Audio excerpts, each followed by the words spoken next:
guys, welcome back to my channel for another video. Today I'm going to be sharing with you 4 things that, as I've reflected on these first few months of homeschooling this school year, there are a few things that stand out to me that are going really well and some things that I'm changing up a little bit in the new year. So that's what we're going to be chatting about today. My top homeschool tips as we move into the new year, not necessarily curriculum, but what I recommend as far as building good habits and routines, what's been working well for us, and resources I recommend. Before I jump into my list, I want to thank World Watch News for sponsoring this video. If you guys have been with me for a while, you know that we love World Watch News in our homeschool. I love it, my kids love it. It's something that they don't let me forget about each day as part of our homeschool routine. So I'll be talking more about World Watch News in just a bit and sharing an exclusive offer with you that you won't want to miss. Okay, I'm going to start with something that I think can use some improvement in our homeschool in the new year, and that is me helping my kids with their personal Bible devotion time, helping them develop the habit of having a quiet time with the Lord, reading His Word for themselves, and taking time to think about it and reflect on it. Yes, we have done the not consumed study, developing a quiet time. My kids did that last year and really liked it, but the habit has not really stuck with them. You know, we do a lot of Bible study together in our homeschool, in church. My kids come to Bible study fellowship with me and have homework from that they work on each week. And I think that they and I allow that stuff to kind of take the place of the time that they spend alone with the Lord and His Word. I don't think I've done a great job of encouraging them in this area, and I want to help them with this. I think that my kids are like me in the sense that they do really well with structure and routine and having resources to guide them. My 3 older kids anyway. For me, I love to follow Bible reading plans to guide me in my daily reading because it's really hard for me to just pick up the Bible without knowing what I'm going to read that day, or to just turn to a random book each day. I'm sure that works great for some people, but my brain just needs a little bit more structure. So, for example, one plan I have absolutely loved, and I'm sure you've heard about it, is the Bible Recap by Tara Lee Cobble. I first found out about this plan from a friend. It's available in the Bible app, and I'm sure she has a website that talks more about it. I will try to find that and link it in the description below. But this was my second year working through this reading plan. It is a chronological reading plan, and there's also a short commentary podcast to go along with each day's reading that really helps break down and explain tough passages. My husband and I have both loved the Bible Recap, and it's been really helpful for me in my quiet time to get excited about reading God's Word and reflecting on it each day. So, what does this have to do with my kids? Well, I had been praying about what resources I might use to help them in their personal quiet time, but I hadn't really settled on anything yet. I debated on picking out some more not consumed studies. Someone had suggested the More Than Words curriculum from Master Books, and that looked great, but not really exactly what I was looking for. And then I happened to come across this book online, which I had never seen before. This is the Bible Recap for Kids, and it's geared for kids ages 8 to 12, which is perfect for my 3 older kids. Now, could my kids just do the Bible Recap with me?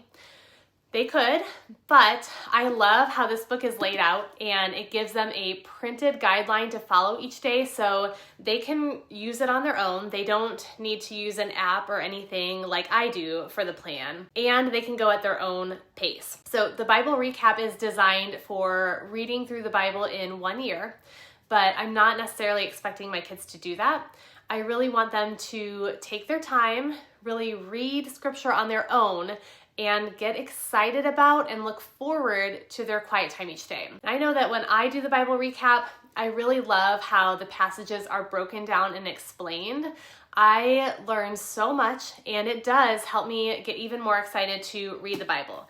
So each day in this little devotional, I'll just show you an example page. It gives the kids a Bible passage to read, so they should read through that first, and then they'll read the little recap. And then there's what the author calls the God shot, which is how we see God in that day's passage. And I also love how every 7 days, if I can find one, every 7 days, there's a little weekly roundup that reviews what the big picture is that they've been reading, key words to remember, and it also offers a little application. I will be encouraging my kids to take notes or highlight in their Bible as they read, as they use this resource, maybe jot down any confusing parts in their journals, things like that. I don't plan on being too structured with this, but taking that daily quiet time, at least about 20 minutes or so, is going to start being something that I am going to intentionally help them to practice each day, helping them to see that it's not just something you should do when you're an adult, but something you can start now. So I'm really excited to have found this resource. I will link it down below for you in case you want to check it out and need something to help you in this area in the upcoming year. Okay, next up is something that I think is going well, and this might seem kind of silly, but it's our lunch menu this year. At the beginning of the year, I created a daily plan for our lunches during the week, and I'm actually kind of surprised that we have kept this up all year, but it's going great. I did this mainly so that I could do a better job at giving my kids more variety with lunches and making sure I was giving them fruits and veggies and things that I sometimes tend to forget. And I wanted to make it really easy to shop and not have to plan so much each week. I've made a few revisions to my original menu as we found things that didn't work as well or that my kids didn't care for as much. And it's been really good to have as kind of an anchor for our homeschool day. My kids actually really like being able to look at the menu and see what's on schedule for lunch each day. And my daughters have also really taken it upon themselves to make lunch for everyone each day. And it's so helpful that I don't really have to think about it or tell them what to do. They just have to look at the menu and go from there. But the best part about it is that it has kind of helped to mold our lunchtime into our morning time that I was missing in our homeschool, because now everyone comes together for lunch, and instead of eating and rushing off, we've gotten into a great routine that my kids seem to look forward to each day, where we learn together, enjoy read-alouds, and their favorite part, watch World Watch News. Like I mentioned in the beginning of this video, this is a must every day for my kids. Even if for some reason we aren't home during lunch and don't have our typical routine happening, they make sure to remind me to turn on World Watch News at some point that day. We even did this while we have been on vacation this year. I have known about World Watch News for a few years now, and we've watched it off and on throughout our homeschooling, but this is the first year we have watched it consistently, and it's probably in part due to the fact that I did a better job of getting us into the routine of watching it, and now it's just something that we do each day. World Watch News is a 10-minute daily news show produced by Christian journalists and covers current events and headlines along with all sorts of other topics and subjects. Good morning, it's Monday, December 16th, and this is World Watch.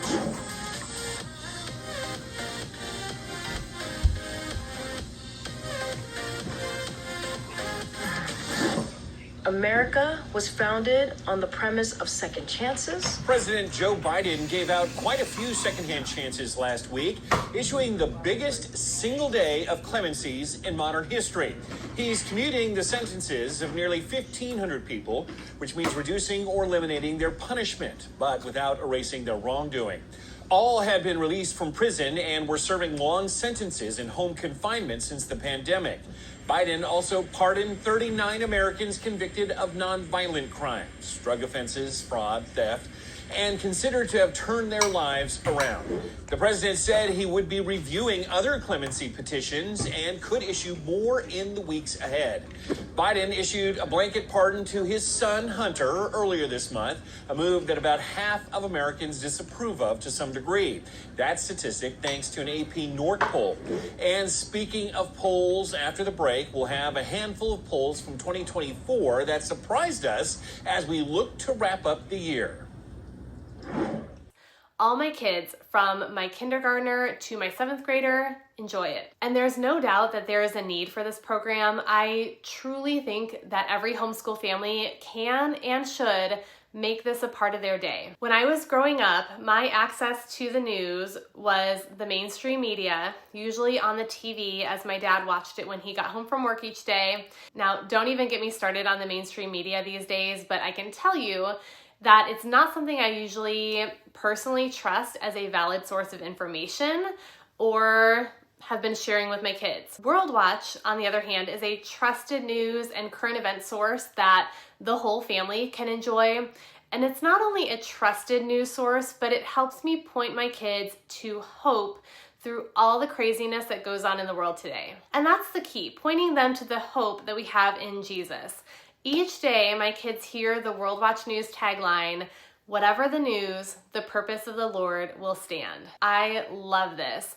Every day we're hearing this, the fact that no matter what's going on in our world, God is sovereign and we can trust his plans and purposes. Typically, the 10-minute segment will begin with a current event headline, something important going on in the world, and it's always presented in a family-friendly way.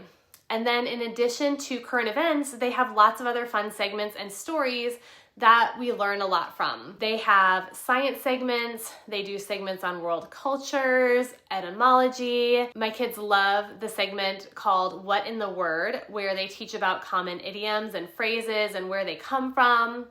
Let's see, they discuss history, currency, government, art, technology, so many things. And it's covered in a way that sparks curiosity, conversation, and awe for God's creation and work in the world. I used to worry that I didn't really have a great way for my kids to learn about current events. Not only do I not watch the news like my parents used to, but we don't even have cable TV like we used to. Things change, right? And sometimes it's hard to articulate and explain what's going on in our world, especially when bad things happen. As my kids get older, I'm not sure how the media will evolve or what their options will be for news consumption. Right now, I know the trend is using social media for news, which they don't have access to, but helping them get into the habit now of looking at the news from a biblical worldview will hopefully help prepare them for how they will view current events when they get older. I always thought the news was boring growing up. World Watch News is definitely not boring, and for all the reasons I mentioned, I hope you can see why this has become such a valuable part of our homeschool day. It's so easy to put on over lunchtime, and it would be a great habit to begin in your homeschool in the new year if you aren't already using it. I mentioned earlier that I would share a discount with you. My friends at World Watch News are offering you guys 3 months for free, a quarter of the year for free. That's a great amount of time for you to use it and really build this habit in your homeschool. If you are new to World Watch News, go check out the link in the description below or use the code BLESSED3 to get 3 months for free. Okay, let's move on to my next tip. The third thing that has been going well, but that I've also changed up just a little bit, are our daily chore charts. I have used chore charts with my kids for years now. You guys might have seen them on my blog. I also have a video on my channel about my zone cleaning chore charts. When my kids were little, we used a very basic chore chart. And then the last couple of years, I created our zone cleaning charts because it was a good way for me to divide up the tasks that needed to be done, to teach my kids how to do different chores around our home and kind of rotate through them. In our home, chores are something that need to be done before my kids are allowed to use electronics. And so having a chart is necessary for me. It really helps me to see what's been done and keeps everybody accountable. So I just switched up my chore charts. This is what the new ones look like. We just began implementing them this week, but I think I made some good changes. We are still doing zone cleaning. The reason I think this works so well for us, well, I do zone cleaning myself, but also because I've got 3 older kids that can handle more chores, and I love the variety that zone cleaning offers, meaning you're not doing the same chore every single day and getting bored with it. Well, I should say there is one chore that my kids have every single day, but then they rotate through that chore as well. So with my other charts, I had them set up on a 4-week rotation, and my kids would work in one zone each week for that entire week. With this new chart, I have a 3-week rotation, and my kids are working in a different zone each day. The reason I did 3 weeks this time is because there are 3 main chores my kids do that really need to be done every day. And those are emptying the dishwasher, cleaning the yard, basically picking up the dog poop, and vacuuming our hard floors in our main living area. So each of them are assigned one of those chores for an entire week, and then it just circles back every 3 weeks. And then having a different zone each day, I was able to more easily assign tasks to them that need to be completed each week. So for example, cleaning the toilets, that's someone is doing that in week 1.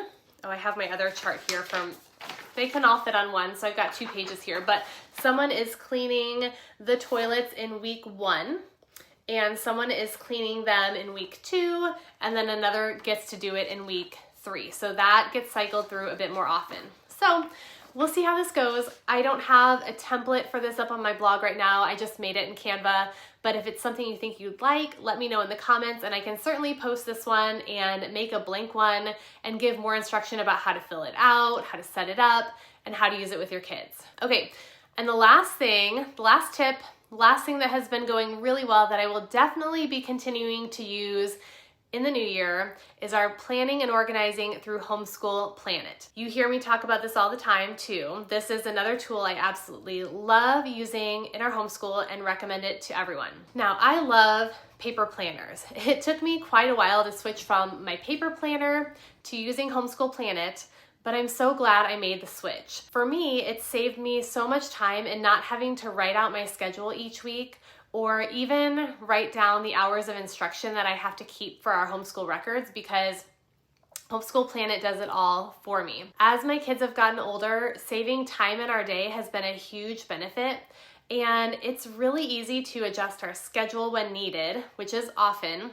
and it's easy for me to communicate homeschool responsibilities to my kids through Homeschool Planet. My kids use it on their computers, but you can print out the checklist each week if that works better for you.